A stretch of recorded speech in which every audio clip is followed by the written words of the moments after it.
Bien sûr que j'ai fouillé partout. Bon, à tout à l'heure. Chaque année en France, environ 50 000 enfants disparaissent, des fugues dans 80% des cas. Mais il peut s'agir aussi d'enlèvements parentaux ou de disparitions inquiétantes. Certains d'entre eux ne reviendront jamais.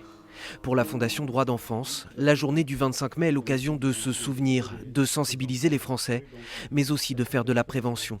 Nous avons édité par exemple un petit livret à destination des enfants plus jeunes pour pouvoir adopter les bons réflexes, savoir lorsqu'un adulte me demande de monter dans une voiture, même si cet adulte me paraît sympathique, je ne monte pas dans la voiture.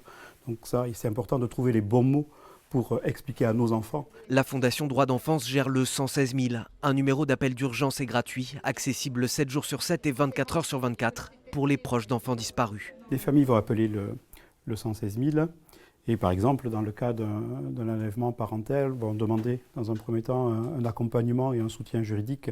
Et souvent, le besoin qui est manifesté est aussi un accompagnement psychologique. Et nos équipes, à ce moment-là, sont aussi tout à fait à même de proposer cet accompagnement dans la durée.